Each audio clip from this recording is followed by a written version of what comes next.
जय श्री कृष्णा। राधे राधे। आप सभी का स्वागत है मेरे हेमा के व्रत कथा उपाय चैनल में।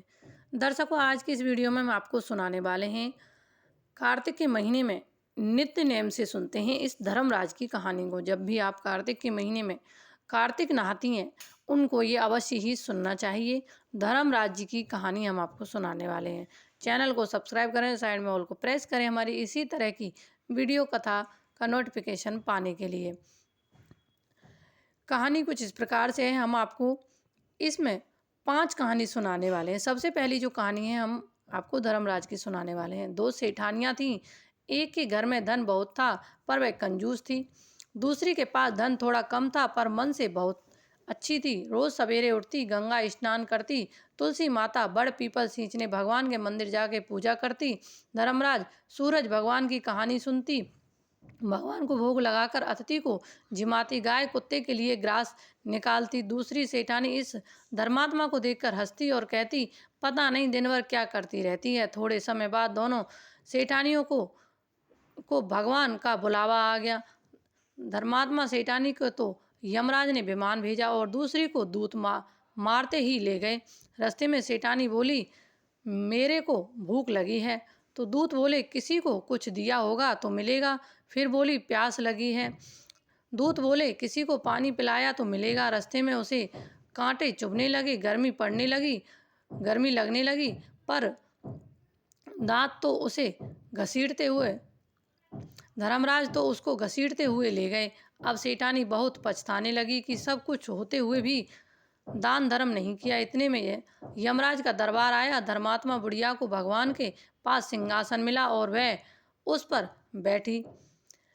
बैठी थी। उधर दूसरी सेठानी को तपते कुंड में डाल दिया। अब सेठानी यमराज से बोली, मुझे सवा पहर का जीवन दान दो, मैं वापस आकर दंड भोग लूंगी। यमराज बोले, ठीक है। सेठानी के शरीर में वापस प्राण डाल दिए। संसार में आते ही उसने पंडितों को बुलाकर सेठानी ने धर्मराज की कथा सुनी, सब तरह से दान धर्म किया। इतने में समय पूरा हो गया। अब के बार विमान आया। सवा पहर के दान धर्म से सेठानी को स्वर्ग मिला। धर्मराज जी ने सेठानी पर कृपा की, वैसे सभी पर कृपा करना। तो इसलिए आपको दान पुण्य कार्तिक के महीने में अवश्य ही करना चाहिए। जैसे मंदिर में झाड़ू लगाना, मंदिर में झाड़ू देना, पंडित को दान देना। और जब आप कथा सुनते हैं या फिर आप कार्तिक के महीने में नहाते हैं तो लास्ट के दिन आपको, पूर्णमासी वाले दिन आपको पंडित जी को दान अवश्य करना चाहिए। कपड़े लत्ते जो भी आपकी इच्छा है, आपके श्रद्धा अनुसार उनको जरूर देना चाहिए। चप्पल दान करनी चाहिए, छतरी दान करनी चाहिए। कार्तिक के महीने में बहुत ही पुण्य मिलता है। कार्तिक के महीने में दान का बहुत ही फल होता है, तो आपको दान अवश्य ही करना चाहिए। दूसरी कथा हमारी कुछ इस प्रकार से है। दूसरी कहानी हम सुनाने वाले हैं पंच भिक्खू की कहानी। किसी गांव में एक साहूकार था और उसका एक बेटा व बहू भी थे। बहू कार्तिक माह में रोज सवेरे उठकर गंगा स्नान के लिए जाती थी। सुबह जल्दी जाते समय वह किसी को भी पराये पुरुष को मुंह नहीं देखती थी। एक राजा का बेटा भी सुबह सवेरे गंगा स्नान के लिए जाता था। वह हैरान होता था कि मैं इतनी जल्दी उठता हूँ स्नान के लिए, लेकिन कोई भी जो मुझसे भी जल्दी उठकर नहा लेता है। कार्तिक माह के 5 दिन बचे थे कि एक दिन साहूकार की बहू तो स्नान करके वापस जा रही थी और उस समय राजा का बेटा स्नान के लिए आ रहा था। आवाज़ सुनकर वह जल्दी जल्दी जाने लगी, लेकिन जल्दबाजी में उसकी माला मोजड़ी छूट गई। राजा के बेटे ने उसकी माला मोजड़ी उठा ली और सोचने लगा कि जिस स्त्री की यह माला है इतनी सुंदर है, वह स्त्री कितनी सुंदर होगी। उसने पूरे गांव में मुनादी करवा दी, आवाज़ लगवा दी कि जिस तरह माला मोजड़ी है वह 5 रात मेरे पास आएगी। साहूकार के बेटे की बहू ने कहलवा दिया कि मैं 5 रात आऊँगी, लेकिन किसी को साख भरने बैठा देना।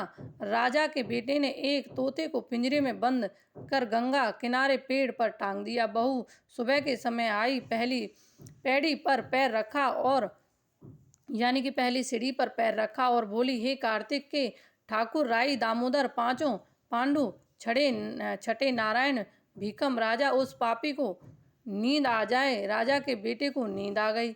बहू ने नहा धोकर चलने लगी तो तोते से बोली, सुबह सुबह तेरे गल डालूंगी। हीरा मेरी साख भरियो। बीरा सुबह बोला कि कोई भी साख भरता है क्या वह?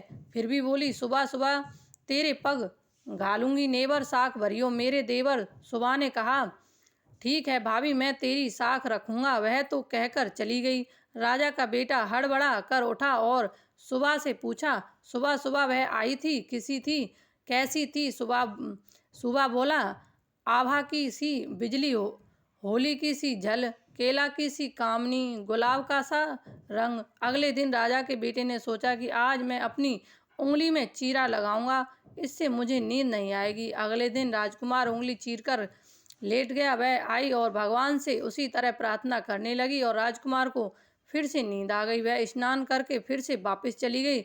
सुबह राजकुमार ने तोते से फिर पूछा तो उसने वही सारी बातें दोहराई। अब राजकुमार बोला कि मैं आज रात आंखों में मिर्ची डालकर बैठूंगा।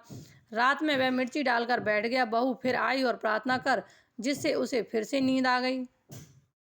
राजकुमार ने तोते से बहू के आने की बात पूछी, उसने फिर बता दी। राजकुमार अब फिर सोचने लगा कि आज मैं बिना बिस्तर के ही बैठूंगा और रात को बिना बिस्तर के बैठ गया। जब वह स्नान करने आई तो उसने फिर से भगवान से प्रार्थना की और राजकुमार को नींद आ गई। जब वह नहाकर जाने लगी तो आंख बंद कर के चली गई। राजकुमार जब उठा तो वह जा चुकी थी। राजकुमार फिर सोच में पड़ गया और सोचने लगा कि आज मैं अंगीठी जलाकर बैठूंगा, जिससे नींद नहीं आएगी। फिर वह रात को अंगीठी रखकर बैठ गया। साहूकार की बहू आई और फिर भगवान से प्रार्थना करने लगी, आपने 4 रातें तो निकाल ली है, यह रात और निकाल दो। भगवान ने उसकी बात रख ली और राजकुमार को नींद आ गई। जब वह नहाकर जाने लगी तो तोते से बोली कि इस पापी को कह देना कि 5 रातें पूरी हो चुकी हैं, वह मेरी मोतियों की माला मेरे घर भिजवा दे। सुबह राजकुमार की आंख खुली तो उसने तोते से पूछा कि क्या वह आई थी?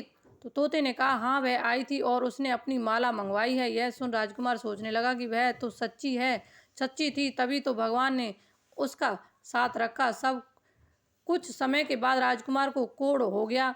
राजा ने ब्राह्मण को बुलाकर पूछा कि मेरे बेटे के शरीर में क्यों क्यों जल रहा है, क्यों कीड़े पड़ गए हैं? ब्राह्मण ने विस्तार से सारी बात बता दी।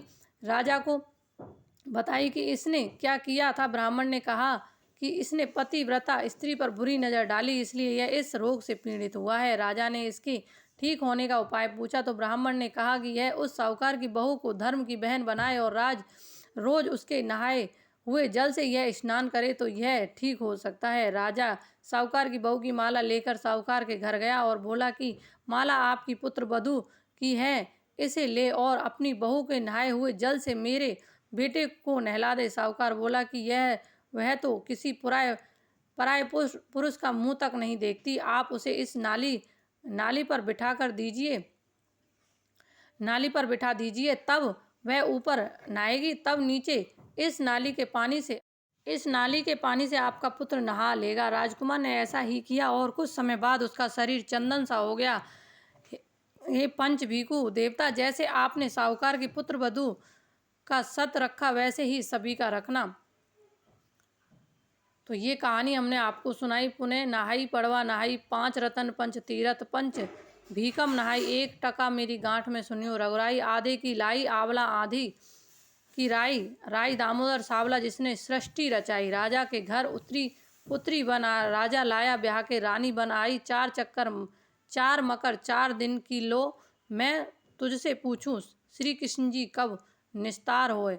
जब आएगा कार्तिक का महीना तब निस्तार होगा। तो ये कहानी कुछ इस प्रकार से थी जो हमने आपको सुनाई। तो आपको भी ये कहानियाँ अवश्य ही सुननी चाहिए कार्तिक के महीने में। जय श्री कृष्णा।